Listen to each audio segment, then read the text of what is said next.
Russia কি ন্যাটোর সদস্য ছিল? দ্বিতীয় বিশ্বযুদ্ধের পরপরই ইউরোপের 10টি দেশ এবং যুক্তরাষ্ট্র ও কানাডা এই 12টি দেশ মিলে এই আন্তঃসরকার সামরিক সহযোগিতার জোট the North Atlantic Treaty Organization বা নেটো গঠন করে। ন্যাটো প্রতিষ্ঠিত হয় 4 এপ্রিল 1949 সালে। ন্যাটো প্রতিষ্ঠার মূল উদ্দেশ্য ছিল সোভিয়েত ইউনিয়নের আগ্রাসনের হাত থেকে পশ্চিম বার্লিন এবং ইউরোপের নিরাপত্তা নিশ্চিত করা। ন্যাটো হলো এমন একটি যৌথ নিরাপত্তা চুক্তি যে চুক্তির আওতায় জোটভুক্ত দেশগুলো পারস্পরিক সামরিক সহযোগিতা প্রদানে অঙ্গীকারবদ্ধ। যুক্তরাষ্ট্রে 9/11 সন্ত্রাসী হামলার পর ন্যাটোর সদস্যরা তাদের প্রতিশ্রুতি রক্ষায় মাঠে নামে। ন্যাটোর সাথে রয়েছে এমন প্রত্যেকটি রাষ্ট্র তাদের সামরিক বাহিনীকে যে কোনো পরিস্থিতি মোকাবেলায় প্রস্তুত রাখতে বদ্ধপরিকর। দ্বিতীয় বিশ্বযুদ্ধের পরপরে ইউরোপের 10টি দেশ এবং যুক্তরাষ্ট্র ও কানাডা এই 12টি দেশ মিলে এই আন্তঃসরকার সামরিক সহযোগিতা জোট the North Atlantic Treaty Organization বা ন্যাটো গঠন করে। সামরিক জোট ন্যাটোর মূল উদ্দেশ্য ছিল সাবেক সোভিয়েত ইউনিয়নকে ঠেকানো। দ্বিতীয় বিশ্বযুদ্ধের অন্যতম বিজয়ী সোভিয়েত ইউনিয়ন যুদ্ধে জয়লাভ করার কারণে পূর্ব ইউরোপ জুড়ে সোভিয়েত ইউনিয়নের বিপুল পরিমাণ সেনা রয়ে যায়, যে কারণে পূর্ব জার্মানি সহ বেশ কয়েকটি দেশের ওপর আধিপত্য বিস্তার করে সোভিয়েত ইউনিয়ন। দ্বিতীয় বিশ্বযুদ্ধ শেষ হওয়ার পর জার্মানির রাজধানী বার্লিন দখলে নেয় বিজয়ী দেশগুলি। এরপরে দেলহায় যায় যে 1948 সালের মাঝামাঝি সময়ে তৎকালীন সোভিয়েত ইউনিয়নের প্রধানমন্ত্রী জোসেফ স্ট্যালিন পশ্চিম বার্লিনের বিরুদ্ধে অবরোধ শুরু করেন।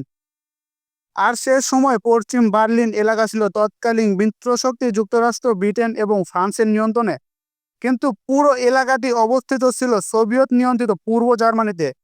স্বাভাবিকভাবে সেখানে উত্তেজনাকর পরিস্থিতি সৃষ্টি হবার কথা, তবে সেখানে যে ধরনের সংযোগ হবার সংখ্যা ছিল বা করা হচ্ছিল তা এড়ানো গিয়েছিল। কিন্তু এই সংকট সোভিয়েত শক্তিকে রুখে দেওয়ার জন্য বেশ কিছু দেশকে সামরিক সহযোগিতার ব্যাপারে একত্রিত হতে ভূমিকা রেখেছিল, যা একটি রাজনৈতিক ও সামরিক জোট সৃষ্টিতে সহায়ক ভূমিকা রেখেছিল। 1949 সালের 4 এপ্রিল উত্তর আমেরিকার 2টি দেশ ও ইউরোপের 10টি দেশ মিলে এই রাজনৈতিক ও সামরিক জোট গঠন করে। ন্যাটোর প্রতিষ্ঠাকালীন 12টি দেশ হল যুক্তরাষ্ট্র, যুক্তরাজ্য, France, Italy, Canada, Norway, Belgium, Denmark, Netherlands, Portugal, Iceland এবং লুক্সেমবার্গ। প্রাথমিকভাবে নেটোর হেডকোয়ার্টার লন্ডনে স্থাপন করা হলে 1952 সালে প্যারিসে স্থানান্তর করা হয়। এরপরে পাকাপোক্তভাবে ন্যাটো হেডকোয়ার্টার ব্রাসেলসে নিয়ে যাওয়া হয় 1967 সালে। ন্যাটোর যে বর্তমান হেডকোয়ার্টার রয়েছে সেখানে প্রতি বছর 6,000-এরও বেশি সেমিনার সম্মানিত হয়। 1949 সালে ন্যাটো প্রতিষ্ঠিত হওয়ার পর 1952 সালে তুর্কি এবং গ্রিস যোগ দিতে চাইলে দেশ দুটিকে সদস্য করার মাধ্যমে জোটটি আরও প্রসার লাভ করে। এবার 1955 সালে যুক্ত হয় পশ্চিম জার্মানি। এরপর 27 বছর পর নেটো নতুন সদস্য অন্তর্ভুক্ত করতে সক্ষম হয় 1982 সালে। 1982 সালে সদস্য হয় স্পেন। 17 বছর পর 1999 সাল থেকে এই সংস্থা বা সংগঠন সাবেক পূর্বাঞ্চলীয় জাতি রাষ্ট্রগুলোকে সদস্য করে নেয়।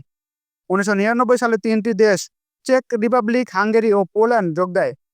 ন্যাটো প্রতিষ্ঠিত হবার পর 2004 সালে সবচেয়ে বেশি সদস্য গ্রহণ করে। 2004 সালে 7টি দেশকে ন্যাটোর সদস্যপদ দেওয়া হয়। এগুলো হলো Bulgaria, Estonia, Latvia, Lithuania, Romania, Slovakia এবং স্লোভেনিয়া। এর সাথে 2009 সালে আলবেনিয়া ও ক্রোয়েশিয়া সদস্যপদ লাভ করে। 2017 সালে সদস্যপদ পায় মন্টিনিগ্রো। 2020 সালে সদস্যপদ লাভ করে উত্তর মেসিডোনিয়া। 2023 সালে 4 এপ্রিল ন্যাটোর 31তম সর্বশেষ সদস্যপদ পায় ফিনল্যান্ড।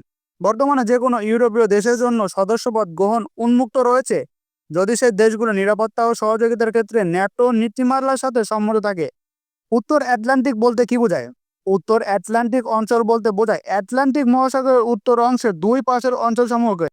বেসামরিক জরুরি অপারেশন সহ সংকট ব্যবস্থাপনা অপারেশন এবং মিশনে বিস্তর পরিসরে ন্যাটো সক্রিয় ভূমিকা নেয়।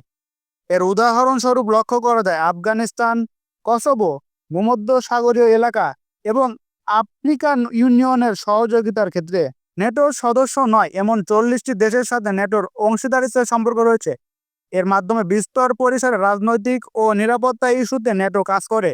হুমকি মোকাবেলায় সক্ষমতা, সদস্যদের সম্মিলিত প্রতিরক্ষা সহ নীতি, ক্ষমতা এবং কাঠামো বর্তমান এবং ভবিষ্যতের হুমকি মোকাবেলা নিশ্চিত করার জন্য ন্যাটো বিভিন্ন পদ্ধতি ও কৌশল উদ্ভাবন ও এগুলোকে প্রয়োগ সংক্রান্ত কার্যক্রমের সাথে প্রতিষ্ঠাকাল থেকেই নিয়োজিত। ন্যাটোর ভবিষ্যৎ কি? আপাত দৃষ্টিতে মনে হচ্ছে ন্যাটো এর বড় দেশগুলো চাচ্ছে না এই সংস্থাটি থাকুক। যুক্তরাষ্ট্র মনে করছে ন্যাটোর পিছনে তারাই বেশি অর্থ ঢালছে, তবে সেই অনুপাতে গ্রহণযোগ্য ফল পাচ্ছে না।